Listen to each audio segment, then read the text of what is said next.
인생이라는 거대한 바다 위에서 사람들은 저마다 행복이라는 이름의 고운 모래알을 줍기 위해 허리를 굽히고 불행이라는 이름의 거친 돌멩이를 멀리 던져버리려 애쓰며 살아갑니다. 하지만 붓다의 눈으로 바라본 세상은 우리가 알고 있는 그 이분법적인 구분을 비웃기라도 하듯 전혀 다른 진실을 우리 앞에 내놓습니다. 해가 뜨면 그림자가 생기는 것이 당연한 이치이듯 우리가 그토록 소중히 여기는 기쁨의 뒷면에는 이미 슬픔의 씨앗이 깊게 뿌리내리고 있다는 사실입니다. 동전의 앞면과 뒷면이 서로 떨어질 수 없는 한 몸이듯이 삶의 모든 순간은 결코 둘로 나누어질 수 없는 하나의 흐름일 뿐입니다. 사람들은 달콤한 맛을 취하고 쓴맛은 뱉어내려 하지만 진정한 생명의 맛은 그 두 가지가 절묘하게 어우러진 자리에서만 피어납니다. 우리가 성공이라고 부르는 화려한 꽃 뒤에는 반드시 실패라는 이름의 걸음이 숨어 있으며 만남의 설렘 안에는 이미 이별에 예고된 눈물이 고여 있습니다. 이것을 깨닫지 못하는 이들은 평생을 파도 위에서 흔들리는 조각배처럼 오르락내리락하는 감정의 소용돌이 속에서 지쳐 쓰러질 수밖에 없습니다. 하지만 부처님께서는 이 모든 것이 원래부터 둘이 아닌 하나였다고 일러주십니다.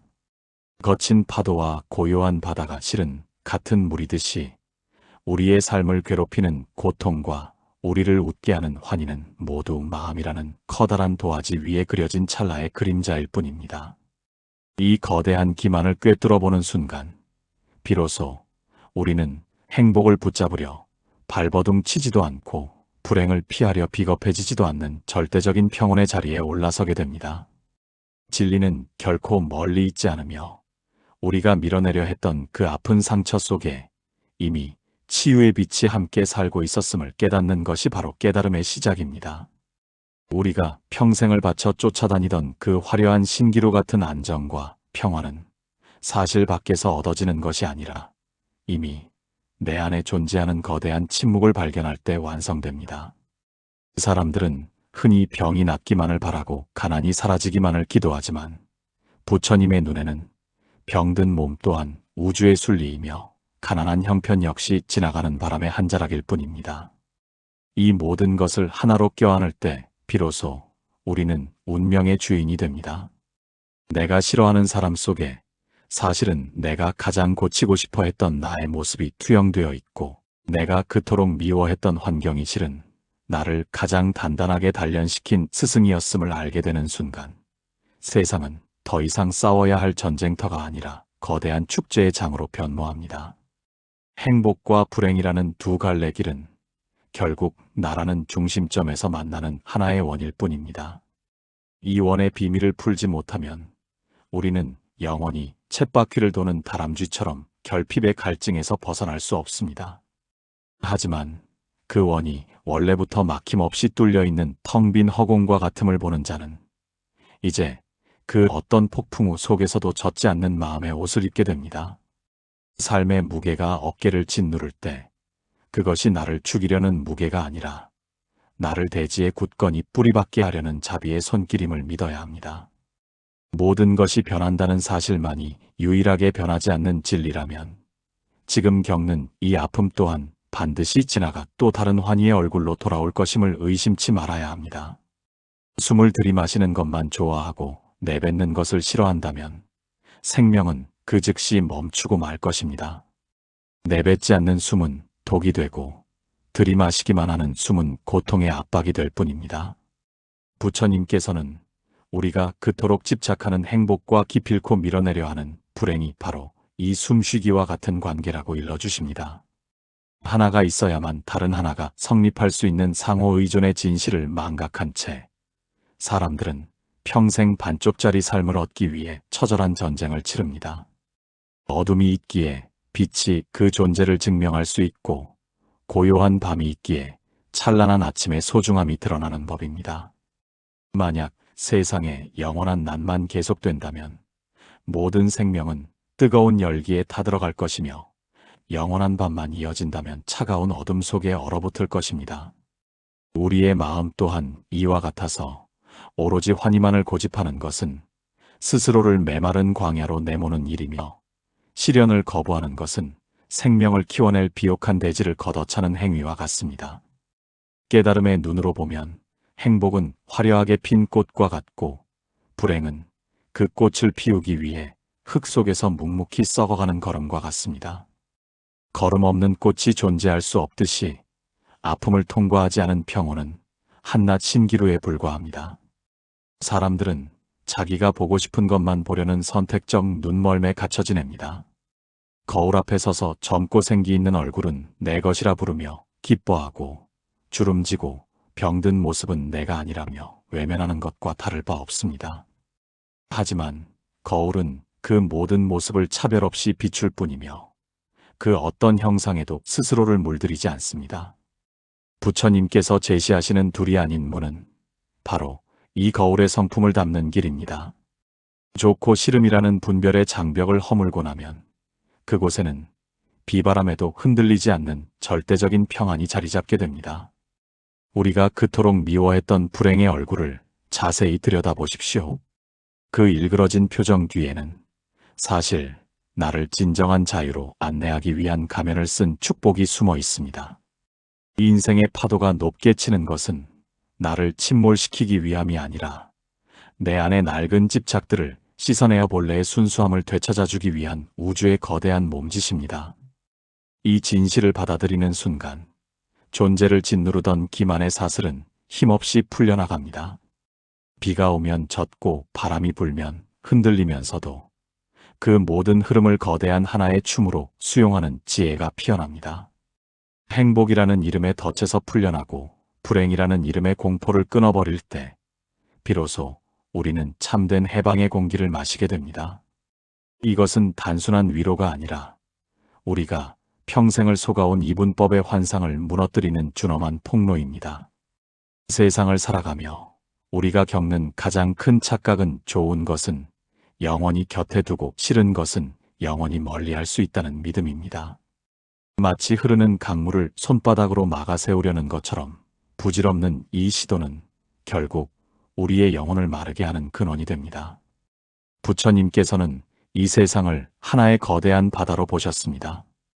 거친 파도가 치는 순간에도 바다 깊은 곳은 평온을 유지하듯 겉으로 드러나는 기쁨과 슬픔의 파도 아래에는 변하지 않는 진리의 바다가 출렁이고 있습니다.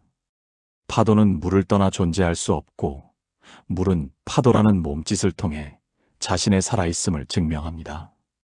그런데도 사람들은 파도의 높낮이에만 매달려 정작 그 바탕인 물의 소중함을 잊고 살아갑니다.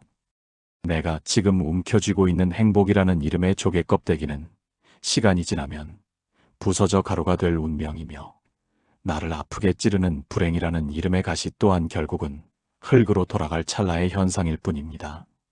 이 둘을 갈라치게 하는 마음의 칼날을 내려놓는 순간 비로소 우리는 우주가 연주하는 거대한 화음을 듣게 됩니다. 소리가 있어야 고요함의 가치가 드러나고 고요함이 있기에 소리가 울려 퍼질 자리가 생기는 법입니다. 어느 한쪽만을 선택하겠다는 고집은 스스로를 반쪽짜리 감옥에 가두는 일과 같습니다. 진정한 지혜는 꽃이 피는 찬란함 속에서 이미 지는 꽃의 쓸쓸함을 읽어내고 낙엽이 지는 황량함 속에서 새봄에 움트는 소리를 미리 듣는 것입니다. 이것이 바로 둘이 아닌 진리의 문으로 들어가는 첫걸음입니다. 이 인생의 모든 순간이 사실은 나를 온전하게 만들기 위한 필연적인 과정이었음을 인정할 때 우리의 마음은 비로소 어떤 바람에도 흔들리지 않는 거대한 바위처럼 단단해집니다. 기쁨에 취해 오만해지지 않고 슬픔에 젖어 비굴해지지 않는 당당한 걸음걸이는 오직 이 통합의 시선을 가진 자만이 누릴 수 있는 특권입니다. 세상이 정해놓은 가짜 기준에 속지 마십시오. 당신의 삶은 그 자체로 완벽한 하나의 그림이며 그 안에 어두운 그림자조차도 빛을 더욱 빛나게 하기 위해 그곳에 놓여 있는 것입니다.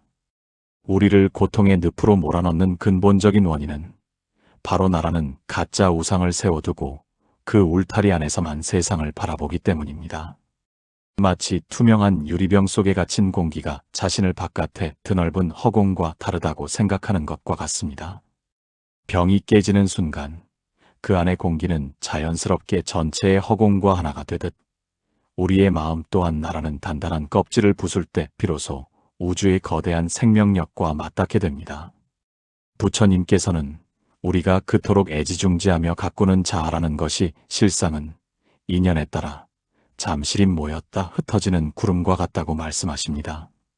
구름은 모양을 바꾸며 하늘을 떠다니지만 하늘 그 자체를 더럽히거나 훼손할 수는 없습니다.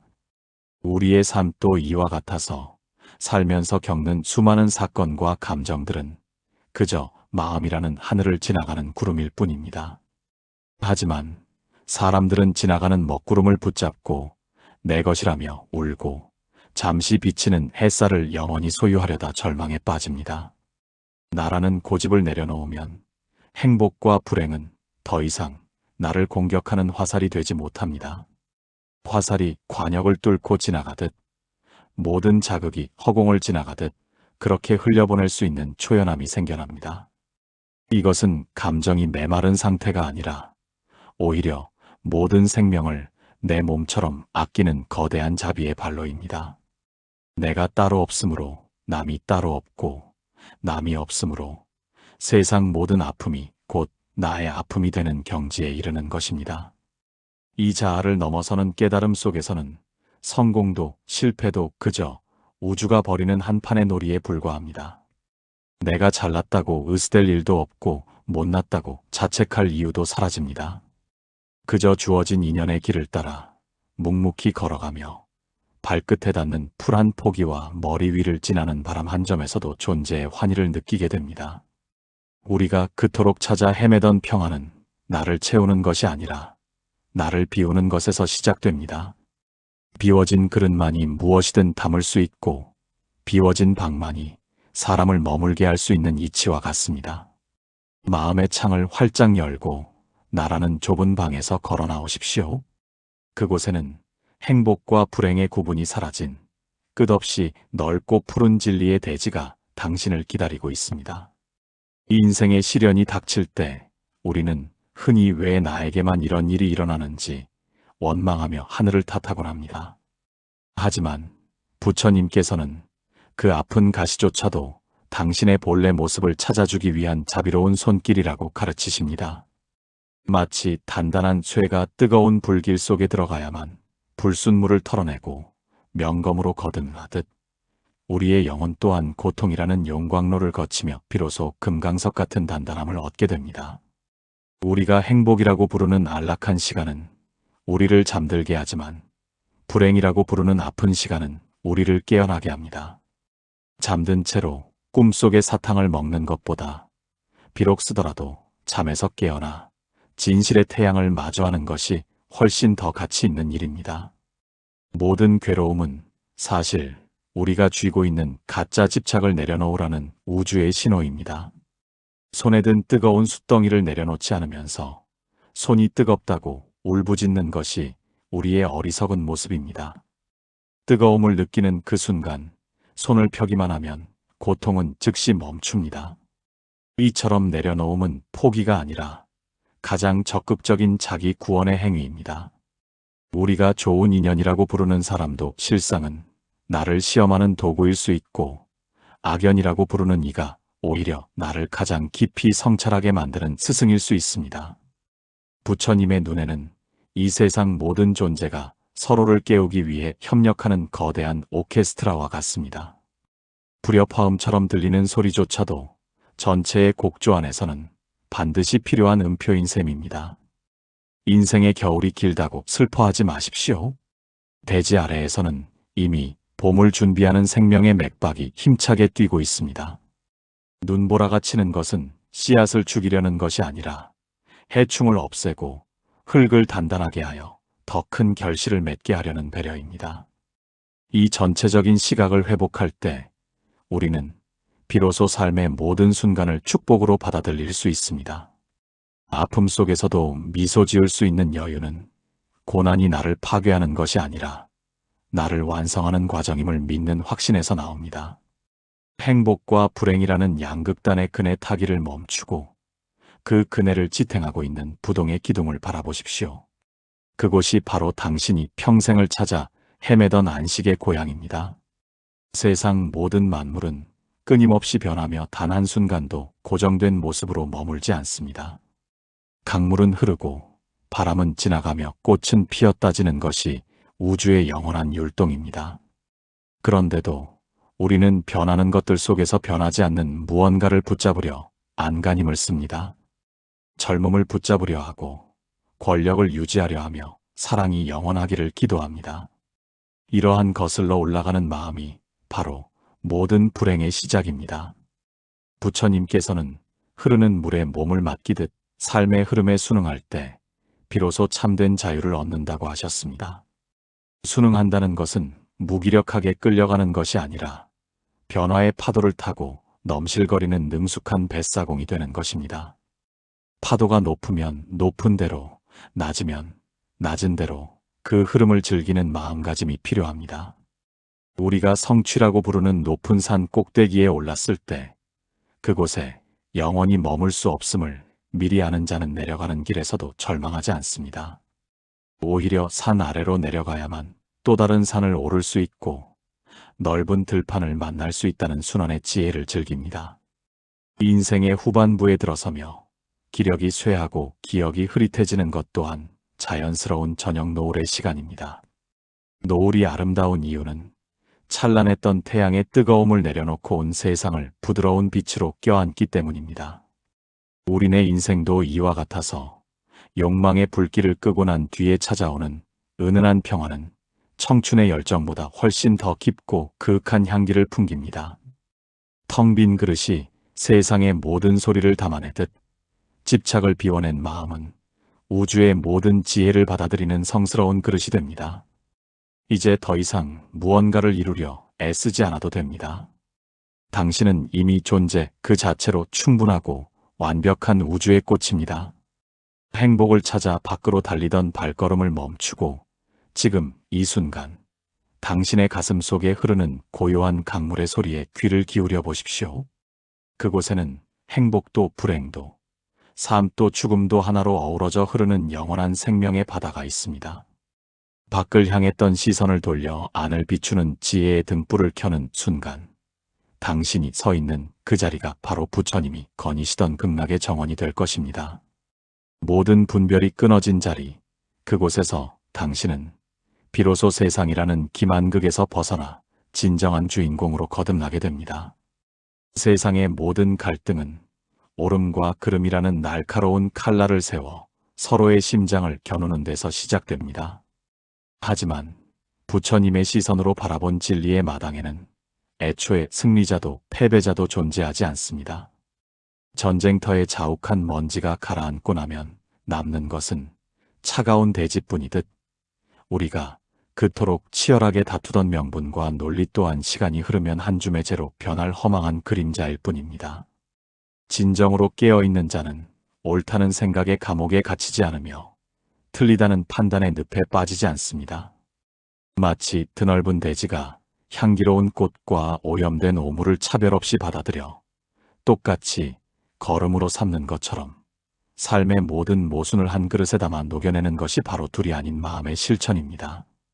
사람들은 흔히 깨달음이 일상의 번잡함을 떠나 깊은 산속이나 구름 너머에 있다고 믿지만 진실은 당신이 밥을 먹고 길을 걷는 그 평범한 발걸음 속에 이미 깃들어 있습니다. 거룩함과 속됨을 나누는 그 마음이야말로 깨달음으로 가는 길을 가로막는 가장 큰 장애물입니다. 부엌의 칼날 위에도 진리가 흐르고 시장통의 소음 속에서도 붓다의 미소는 피어납니다. 이 세상을 천국과 지옥으로 나누는 것은 신의 손길이 아니라 당신의 마음 속에 그어진 분별의 선입니다. 그 선을 지우는 순간 지옥의 불길은 시원한 연못으로 변하고 천국의 화려함은 소박한 풀꽃의 아름다움으로 내려앉습니다. 진정한 평화는 모든 갈등이 사라진 상태가 아니라 갈등 그 자체를 삶의 역동적인 춤으로 수용하는 넉넉함에서 나옵니다. 폭풍우가 치는 바다 위에서도 물은 여전히 물이듯 소란스러운 세상의 중심에서 흔들리지 않는 뿌리를 내리는 법을 배워야 합니다. 그것은 무언가 특별한 능력을 얻는 것이 아니라 우리가 태어날 때부터 가지고 있었던 본래의 온전함을 회복하는 일입니다. 좋고 싫음의 파도가 잦아든 고요한 수면 위로 비로소 우주의 참된 얼굴이 비치기 시작합니다. 우리가 인생에서 겪는 수많은 고통은 어둠에 기뻐하고 이름에 슬퍼하는 그 얄팍한 저울질에서 비롯됩니다. 손바닥에 쥔 모래가 빠져나갈까 두려워 손을 꽉 쥘수록 모래는 더 빨리 흘러내리듯 소유하려는 집착은 역설적으로 우리를 더욱 빈곤하게 만듭니다. 부처님께서는 진정한 소유란 아무것도 가지지 않는 것이 아니라 모든 것이 내 것이 아니라는 사실을 깨닫고 그것들과 자유롭게 어우러지는 것이라 말씀하셨습니다. 꽃이 피면 그 향기를 즐기고 꽃이 지면 그 자리에 남은 고요를 즐길 줄 아는 마음, 그것이 바로 둘이 아닌 지혜를 가진 이의 여유입니다. 성공이라는 화려한 무대 위에 서 있을 때 이미 내려와야 할 시간을 준비하고 실패의 쓴 잔을 마실 때 그것이 다시 일어설 힘을 주는 보약임을 아는 자에게는 세상 그 무엇도 위협이 되지 못합니다. 이익과 손해는 사실 동전의 앞뒷면과 같아서 이익이 올 때 손해의 씨앗이 함께 오고 손해가 올 때 이익의 싹이 함께 자라납니다. 이 거대한 순환의 수레바퀴를 이해하는 순간 우리는 비로소 운명의 장난에 놀아나지 않는 자유로운 영혼이 됩니다. 세상 사람들은 더 높은 곳으로 올라가기 위해 사다리를 타지만 지혜로운 자는 사다리 자체를 걷어차고 드넓은 허공을 날아오릅니다. 허공은 무엇에도 걸리지 않으며 무엇도 밀어내지 않습니다. 우리의 마음 또한 이 허공과 같아서 온갖 감정의 구름이 지나가게 내버려 두되 그 어떤 구름에도 물들지 않아야 합니다. 풍요 속에 이미 결핍의 그림자가 드리워져 있고 빈곤 속에 이미 충만의 가능성이 숨어 있다는 이 역설적인 진실을 받아들이십시오. 그러면 더 이상 밖에서 무언가를 채우려 갈구하지 않게 됩니다. 이미 내 안에 모든 우주가 담겨 있고 내가 곧 그 우주의 주인임을 깨닫는 순간 가난한 자의 곳간에서도 황금보다 귀한 평화가 흘러나옵니다. 이것은 자기 최면이 아니라 현상 너머의 본질적인 풍요를 발견하는 눈을 뜨는 것입니다. 거울은 앞에 선 사람이 미인이든 추한 사람이든 상관없이 그저 비출 뿐이며 그 사람이 떠나고 나면 어떤 흔적도 남기지 않습니다. 우리의 마음도 본래 이 거울처럼 맑고 투명하여 세상의 온갖 풍경을 담아내지만 정작 그 풍경에 의해 흠집이 나거나 변하지 않는 성품을 가지고 있습니다. 사람들이 겪는 고통은 거울에 비친 가짜 모습을 보고 그것이 진짜 자기라고 믿으며 매달리는 데서 생겨납니다.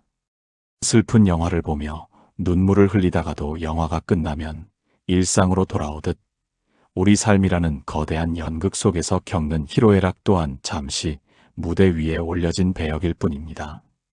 부처님께서는 우리가 이 연극의 주인공인 동시에 그 연극을 지켜보는 관찰자가 되어야 한다고 가르치십니다. 슬픔이 올 때 내가 슬프다고 하는 대신 내 마음에 슬픔이라는 손님이 찾아왔구나 라고 바라볼 수 있는 여유가 필요합니다. 손님은 머물다 때가 되면 떠나가는 존재입니다. 떠나가는 손님을 붙잡으려 하거나 오지 말라고 문을 걸어 잠그는 행위는 모두 헛된 힘빼기일 뿐입니다. 즐거움이라는 손님이 오면 따뜻한 차 한 잔 대접하고 괴로움이라는 손님이 오면 그저 묵묵히 자리를 내어주면 그만입니다. 이처럼 감정과 나를 분리하여 바라보는 지혜의 거리를 확보할 때 우리는 비로소 감정의 노예에서 감정의 주인이 됩니다. 세상의 파도는 끊임없이 밀려오겠지만 그 파도 밑에 흐르는 거대한 정적을 감지하는 자는 더 이상 물결에 흔들리지 않습니다. 죽음 또한 거대한 잠의 한 형태일 뿐이며 새로운 생명의 아침을 맞이하기 위한 필연적인 휴식임을 깨닫게 됩니다. 생과 사가 원래 한 뿌리임을 아는 자에게 죽음은 공포가 아니라 장엄한 귀환이 됩니다. 촛불이 꺼지면 어둠이 오지만 그 어둠은 다시 새로운 빛을 잉태하는 자궁과 같습니다. 이 영원한 생명의 율동 속에서 우리는 결코 사라지지 않는 불멸의 빛으로 존재합니다. 이제 먼 길을 돌아 다시 제자리에 섰습니다. 행복과 불행이라는 두 갈래 길에서 방황하던 발걸음은 결국 그 두 길이 한 지점에서 만나는 거대한 원이었음을 깨닫고 멈추어 섭니다. 부처님께서 일러주신 불이문, 즉 둘이 아닌 문은 우리가 밖에서 열어야 할 문이 아니라 이미 우리 안에 활짝 열려있는 진리의 통로였습니다. 우리가 애타게 찾던 그 부처는 먼 나라의 신비로운 존재가 아니라 지금 이 순간 숨 쉬고 느끼고 생각하는 당신 자신의 본질입니다. 진흙 속에서 연꽃이 피어나되 진흙에 물들지 않듯 우리 또한 거친 세상 속에 살면서도 세상의 거친 물결에 휩쓸리지 않는 성스러운 존재로 거듭나야 합니다. 나라고 주장하던 그 모든 껍데기를 내려놓고 나면 그곳에는 말로 다할 수 없는 거대한 충만함이 파도처럼 밀려옵니다. 그것은 세상이 주는 일시적인 쾌락과는 비교할 수 없는 존재의 밑바닥에서부터 차오르는 영원한 평온입니다. 이제 더 이상 행복을 구걸하지 마십시오. 당신이 바로 행복의 원천이며 당신이 걷는 그 길이 곧 진리의 길입니다. 우리가 미워했던 원수 속에 나의 일부분이 살고 있고 우리가 사랑했던 연인 속에 우주의 차가운 이치가 담겨 있음을 인정하십시오. 모든 모순과 대립을 껴안는 거대한 사랑이야말로 붓다가 우리에게 남긴 마지막 유산입니다. 삶은 결코 해결해야 할 문제가 아니라 온몸으로 경험해야 할 신비로운 축제입니다. 비가 오면 비에 젖고 바람이 불면 바람에 흔들리며 그 모든 흐름을 우주의 노래로 받아들이는 삶을 사십시오. 마지막 숨을 내뱉는 그 순간까지 우리가 지켜야 할 것은 대단한 성취가 아니라 어떤 상황에서도 잃지 않는 본래의 맑은 미소입니다. 이 미소야말로 세상의 모든 기만을 무너뜨리고 진실의 태양을 띄우는 유일한 열쇠입니다. 당신은 이미 완성되어 있습니다. 당신은 이미 자유롭습니다. 단지 그 사실을 잊고 있었을 뿐입니다. 이제 그만 무거운 짐을 내려놓고 당신 안에 이미 펼쳐져 있는 무한한 자유의 바다로 깊게 침잠하십시오. 그곳에서 당신은 비로소 세상이라는 꿈에서 깨어나 영원히 지지 않는 진리의 꽃으로 피어날 것입니다. 이것이 붓다가 전하는 가장 잔혹하면서도 가장 자비로운 사랑의 폭로입니다.